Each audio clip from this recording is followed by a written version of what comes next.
Okay, so we are recording. Yay. Okay, so I'm Sarah Temple, And I'm Maggie Tiernan. and we're going to discuss our analysis of the Horizon reports and the ISTE standards of Unit 1. And we did two different Horizon reports, so you'll get to hear a couple different perspectives. Okay. All right, so the first one was the 2015 through 12 Education Horizon report that focused on significant challenges in adopting technology in the classroom. The ISTE standards for teachers that this article really touched on was the facilitating and inspiring student learning part, and they labeled this as a difficult challenge, rethinking the roles of teachers in the classroom. And this really kind of struck home for me because I work in a school that has one-to-one technology, and even in a school that's designed to be innovative, we have teachers who participate different in that idea.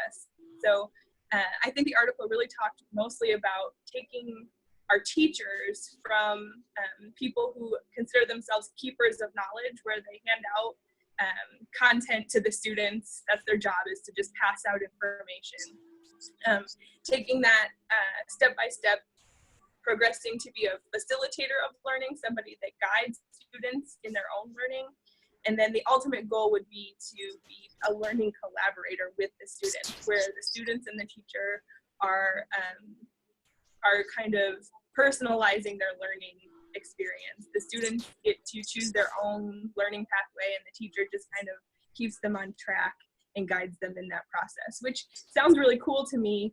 But I think that it's a difficult challenge because that kind of mindset for teachers has to start like when they're in teacher school and not when they get hired at an innovative place to work. So it would take years to phase in teachers with that kind of mindset, I think. I don't know. But it seems really cool because then the students are in charge of everything. They really deepen their knowledge because they discovered it themselves instead of having it handed to them. Right. That being said, it also creates a lot of new ideas when it comes to evaluating teachers. Instead of looking at data from standardized test scores, teachers would be evaluated based on how they're implementing technology and whether the instruction is personalized to meet every student's needs, which I think is really interesting. Do you guys feel a lot of pressure to kind of conform to a certain way of teaching because of standardized tests? I definitely do, and this is something that I complain about all the time. We have teachers at our school who are super innovative. They're open to all these different kinds of methods and technologies, but we're on a very strict timeline. I teach Algebra 1, which is a STAR-tested subject. So I want to do a project on the slope-intercept form of a line, but I only have 3 days to teach it before I have to, before I have to move on to a different idea. So part of this is really implementing like project-based learning, and that's almost impossible with the timelines that are set because the STAR test happens in May, and you want your kids to pass it. I think that, and the article actually touched on that. Some schools have petitioned, they have a law where you can petition the government to be exempt from some of the, like the testing rules and things like that.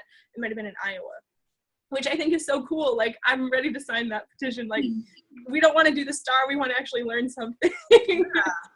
So this whole idea of becoming a learning collaborator, it's not possible without overhauling everything, doing away with standardized testing and allowing students to have authentic, individualized learning experiences instead of saying, hey, you have to know this and this and this by the time you graduate from school. So it's cool stuff, but kind of idealistic a lot of things, I thought. Guys have a lot of roadblocks. Definitely. And I don't think any of the things that we talk about, and even in yours, can happen if the way that we educate teachers doesn't change from the ground up. Yeah. Okay, so that's the standard for the teachers. There were a couple for students also in my article. The creativity and innovation and critical thinking. And these two standards came with different levels of challenges, it seemed like.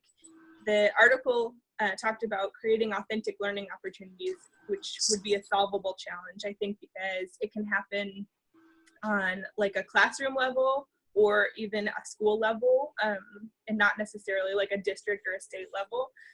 Just by including e-portfolios and project-based learning where the students can collect artifacts of their learning to showcase what they've done and how they've learned the things that we want them to learn. And one interesting suggestion that they had was like a community cooperation where you kind of link up with a community organization and do a project. The example that they used was like building a garden, and they had to know things about biology to help the garden grow. They had to know things about math to plot the garden and all of that. So that's really cool. The authentic learning, that's something that we can, you can start as a single teacher and kind of spread the culture within your school little by little. The more challenging part of it is teaching complex thinking, which is like this elusive idea that we all want to get to, but find it very difficult to even define what that means. Right. The article talked about teaching kids how to code things. And this is a wicked challenge because you can't teach kids how to code if you don't have the technology to do it, if you don't have the time and the cross-content collaboration to include something like that. But the students in these schools, and most of them were international schools, they're designing and developing games that implement math skills and challenges that would create like a situation where a user would have to also use critical thinking. It was just really cool stuff. And it's a wicked challenge because I don't think that it's something that could be done in our schools for many, many years until like policy changes. That's why it's wicked, because the educational policy at a national level would have to kind of go away the way that it is now and change to something else. Yeah. Well, that's cool. So yeah, that's what I got for that one. They talked about a lot of other things, but those I thought were the most interesting and important. Right. Well, cool. So then I cover the 2016 Horizon Report on Higher Education. I'm not a professional educator, so I kind of chose this report because I felt like I could relate to this one. As a student myself in higher education, and then also in my career, I work with a bunch of academic professors and researchers. So that's kind of why I chose this report. So I noticed the emphasis in the 2016 report was an innovation of a culture of innovation for both teachers and students. I thought that this could be created by teachers by kind of rethinking the way that college works, and they can start emphasizing the use of bring your own technology to class, blended learning, kind of like what we're doing with online courses, or having classes that are half face-to-face or half online. And I think that this will in turn increase engagement with their students. And this is a way that can also allow students or teachers to track students' success easier, I think, throughout the engagement of a course. And then I think all this aligns with the ISTE standards for Unit 1 because it allows them to be more creative in both face-to-face and virtual environments. But here the challenges can be how exactly do we blend formal and informal learning? And also digital literacy is different from person to person, just depending on their background. So I can see that that can be really hard to actually implement these changes. So that was kind of my takeaway from the ISTE standards for teachers. Actually, this is a problem that we have at the K-12 level too, is teachers have different levels of comfortability with using technology. And so in my classroom, I use it's called Schoology. It's a learning platform, and I use it every day. My students access it, they get their assignments in there, and they do pencil and paper stuff too, but all of their stuff is organized digitally. That's cool.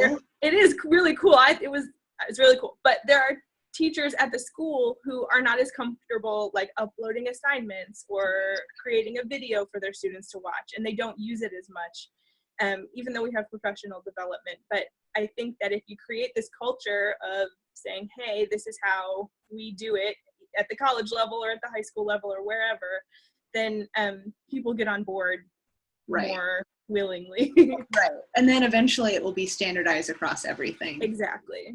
Yeah. So that's the goal, at least. Cool. So then for the students, the ISTE standards were creativity and innovation, and then critical thinking and problem solving.